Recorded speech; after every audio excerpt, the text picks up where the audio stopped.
Magandang umaga po sa inyong lahat, lalo na sa mga suking tagapakinig ng channel na ito. Itago niyo na lamang po ako sa pangalang Edna, 28 anyos at nagtatrabaho bilang janitress sa isang pribadong ospital sa Gawing, Caloocan. Ayon sa mga nakakahalubilo ko, may itsura daw ako at makurba pa rin ang pangangatawan kahit na may anak na. Makinis din daw ang kutis ko, kaya nung unang tingin daw nila sa akin ay hindi mapagkakamalang janitress ang trabaho. Akala daw nila nurse ako, kung hindi lamang sa suot kong uniforme. Kung sa bagay, bata pa lamang ako ay pangarap ko nang maging isang nurse. Ngunit dahil sa kahirapan ng buhay at kawalan ng kakayahang makapag-aral, ay ganito lamang ang inabot ko. Minsan nga, pinagtatawaran ko na lang ang sarili ko sa tuwing sinasabi kong ang mahalaga, sa ospital pa rin naman ako nagtatrabaho araw-araw, kahit sabihing mop at tile cleaner ang hawak ko, imbes na injection at listahan ng mga pasyente. Dahil sa biro kong yan, ay naging close kami ng isang doktora na itago na lang natin sa pangalang Charles. Pamilyado na siya, tulad ko. Mataas ang pinag-aralan at maganda ang estado sa buhay. Pero masasabi kong napaka-down to earth pa rin nitong tao dahil hindi lamang siya mabait sa mga nurse, kung hindi sa lahat ng mga nakakahalubilo nito sa loob ng ospital. Ngunit may mga sabi-sabi sa mga kakilala ko na mag-iingat daw ako dahil may pagkapilyo itong si Doc, lalo na sa mga babaeng natitipuhan niya. Pero ganun pa man, binaliwala ko na lang ang mga sabi-sabing yun dahil mukha naman talagang mabait ang matanda. Isa pa, sa edad na 50 ay hindi naman na siguro siya yung lalaking naghahanap pa rin ng aliw. Oh, Edna, may problema ba? Medyo natatawa niyang tanong nang mahuli nito akong nakatulala bit-bit ang mop. Wala naman po, Dok. Maiksing tugon ko naman. Napailing siya bago muling nagsalita. Sa tingin mo ba maniniwala ako sa'yo? Alam kong kuwela at makulit ka kapag wala kang problema.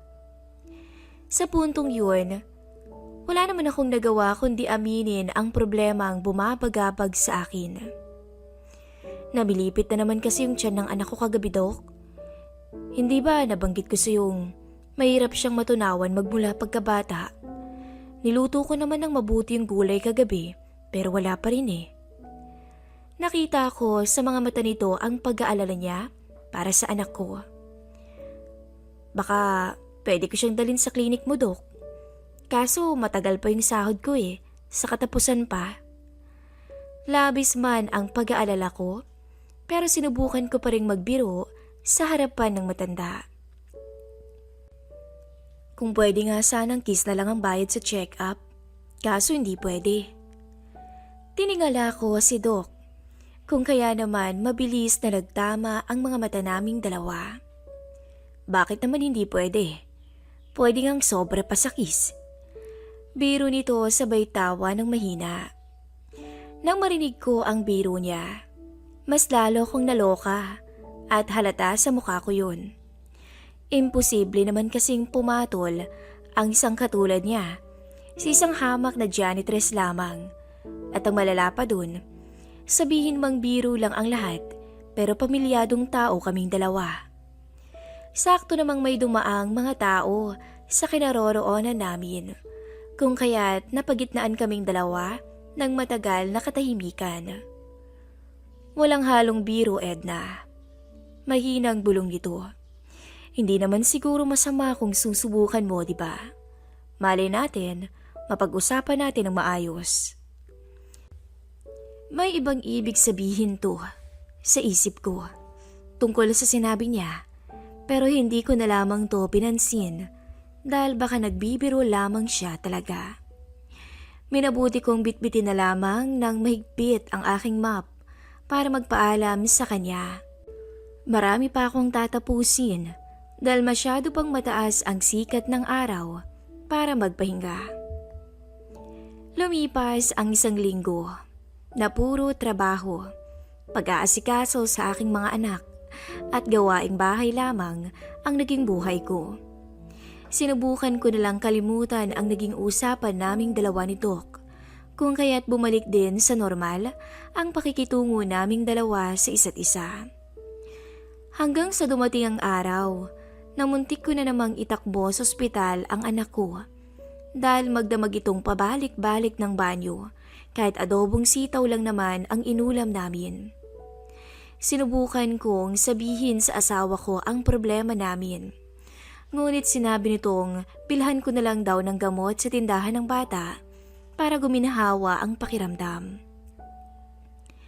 Hindi ko naman matiis na makitang namumutla ang anak kong nakahiga sa kama, lalo na't nasa elementarya pa lamang to, pero marami na siyang nararamdaman. Panawid gutom na lang kasi ang ulam na niluto kong yun. Hindi pa maganda ang naging epekto sa kanya.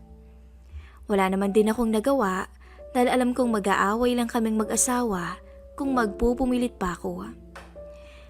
Sakto lang naman ang sinasahod ko at natatanggap niya tuwing linggo para maitawid ang pangangailangan namin sa araw-araw at rentang binabayaran namin buwan-buwan para sa tinitirhan naming bahay.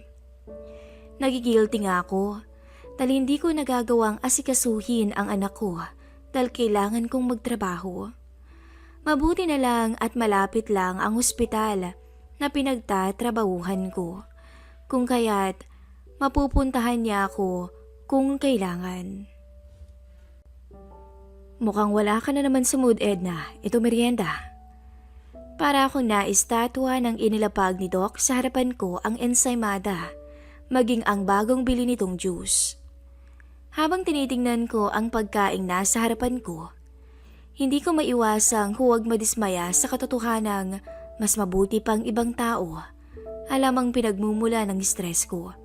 Habang ang asawa ko naman, talagang nakapokus lang sa kung anong mayroon at hindi para sa ikabubuti ng aming pamilya. Kung pwede lang talagang magtakwil ng asawa, baka matagal ko nang ginawa. Kinabukasan ng tanghalian, walang ibang bakanting upuan sa cafeteria kung hindi sa bandang kaliwa lang nito. Saktong andun si Doc. Kahit gustuhin ko mang umiwas ay doon na lamang ako naupo. Hilihim naman akong nailang sa kanya. Nahiya din tuloy akong kunin ang dala kong baunan dahil 1 pirasong itlog lang ang ulam ko para sa tanghalian. Kung bakit ba naman kasi pinagbawalan akong kumain sa stockroom. Akin na yan, Edna. Ganon na lamang ang gulat ko nang subukang kunin ng matanda ang lunchbox ko para saluhan siya sa mesa. Hindi sinadyang nagdikit ang mga kamay namin hanggang sa magtama ang mga mata naming dalawa. Imbis sa tanggapin ang alok niya, ay wala tuloy akong nagawa kung hindi magdahilan na may nakalimutang kunin sa stockroom. Akala ko'y nakatakas na ako ng tanghaliang yun. Pero muli kaming nagkaharap sa stockroom at napamaang na lamang ako habang nakatingin sa kanya. Ilang beses ko pa itong tinanong kung anong ginagawa niya, pero hindi niya ako sinagot hanggang sa mas lalong lumalim ang usapan naming dalawa. Bakit kasi sobrang bait mo sa akin, Doc eh? Dahil ba may gusto kang makuha? Prangka kong sambit para sulitin ang pagkakataon. Tulad ko, ganon din naman ang ginawa nito. Mali ang pagkakaintindi mo. Gusto kitang tulungan. Hindi lang ang bagay na yun ang habol ko sa'yo. Pero marami namang nurse dyan. Hindi ako na janitress. Wala siyang naging sagot sa akin kung hindi-hindian na lamang ako na para bang nag-aantay na muli akong magsalita. Kung alam mo lang, kung ilang beses ko pong pinag-isipan ang naging alok mo sa akin. Sabi ko at napayo ko na lamang. Maraming beses na pero Ayokong payagan ng sarili ko dahil alam kong mali. Humakbang ito papalapit sa akin, dahilan para mas lalong bumilis ang tibok ng puso ko. May asawa ka, may asawa ko. Pero pwede naman nating tulungan ang isa't isa nang hindi nila nalalaman. Sa sinabi niyang yun, pakiramdam ko'y lalo akong napalapit sa tuksong pilit kong iniiwasan. Pag-isipan mong mabuti. Tapos mag-usap tayo pagkatapos ng work ko bukas sa klinik ko, sabi niya. Kinabukasan, kinakabahan akong pumasok sa trabaho dahil malamang ay magkikita na naman kaming dalawa at siguradong mababanggit nito ang alok niya kahapon. Inayos ko na lamang tuloy ang mga gamit sa stockroom at saka napagpasyahang apurahin ang paglilinis ng area ko nang sa ganun ay hindi ko siya makasalubong o makita ng maaga.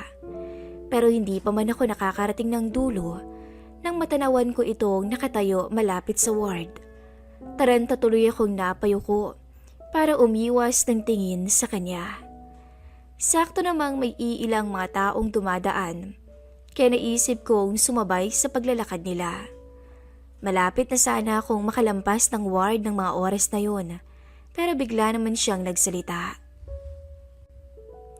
"Saan ka pupunta, Edna?" Tanong niya na hindi man lang naaalis ang tingin sa daan. Nakalagay ang dalawang kamay nito sa bulsa ng suot niyang puting medical gown. Nagkunwari naman akong walang naririnig na para bang ibang tao ang tinatanong niya at hindi ako. "Yung iniintay kong sagot mo, napag-isipan mo na ba ng mabuti?" May seryosong boses niya na pabulong, pero sa mga oras na ito ay nakatingin na siya sa akin. Sagot ko po, pagmamaang-maangan ko pa. Seryoso niya naman akong tinitigan lang. Hanggang sa wala akong nagawa nang sinabi nitong sumunod ako sa kanya para makapag-usap na kaming dalawa ng masinsinan. Akala ko ba pagkatapos ng work mo tsaka tayo mag-uusap? Tanong ko sa kanya nang magawa naming marating ang klinik niya. Tapos na nga ang trabaho ko kaya kinausap na kita. Umiwas na lang ako ng tingin. Ngunit agad niya namang ibinalik ang tingin ko sa kanya. Hinintay ko itong magsalita ulit pero wala naman akong natanggap ni isang salita mula sa kanya. Hanggang sa nagulat na lamang ako nang bigla niya akong suyuin sa labi. Yung halik na mabilis lang pero ibang klase ang naging epekto sa pagkatao ko bilang babae. At ang masama pa, hindi ako tumutol. Sabi na nga ba't papayag ka? Magkaharap lang kaming dalawa nang hatakin niya ako papalapit sa kanya. Nang tuluyan ng magdikit ang katawan naming dalawa, ay halos mawala na ako sa sarili. Kasi alam ko namang mali pero hindi ko na naituloy ang sasabihin nang inunahan niya akong magsalita. "Ako nang bahala sa check-up ng anak mo. Libre na rin pati gamot." Hindi ko na naintindihan ng mabuti ang iba pa niyang mga sinasabi. Namalayan ko na lang kasi na tuluyan na niyang nakalas ang butones ng uniforme ko. Gustuhin ko mang tumanggi, ngunit hindi ko na nagawa, lalo na nang tuluyang dumapo ang mga haplos niya sa aking katawan. At sa huli, wala sa sarili kong naibigay sa kanya ang sarili ko. Kusang binukas ko ang mga binti ko sa mismong higaan ng mga nagiging pasyente niya. Hinayaan ko siyang pagsawaan ako ng mga sandaling yun. Ako man ay nakinabang din sa alapaap na isinukli niya sa akin. Halos yakapin ko siya ng mahigpit ng mga oras na yun. Buong husay niya akong pinagsilbihan na para bang ako ang misis niya. At aaminin kong kahit matanda na siya, ay hindi ko yun makakalimutan. Nang umalis si Doc mula sa klinik, ay naging sobrang tahimik ng paligid. Wala akong ibang narinig kung hindi ang hingal ko sa pagod. Oo't sabihin mang pagkakamali ang pumatol ako sa isang pamilyadong tao. Ngunit naging daan naman yun upang mabawasan ang isipin ko mula sa karamdaman ng aking anak. Matapos ang check-up, tinanong pa ako ng asawa ko kung saan raw ako kumuha ng pera na ginastos ko, maging ang perang pinambili ko ng mga gamot. Hindi ko naman sinabi sa kanya ang buong katotohanan. Basta't nabanggit ko lang dito na may mabait na doktor na sumagot sa mga pangangailangan namin. At hanggang ngayon, wala itong kaalam-alam na tinutulungan pa rin ako ni Doc kapalit ng dangal ko bilang babae hanggang sa tuluyang gumaling na ang anak namin.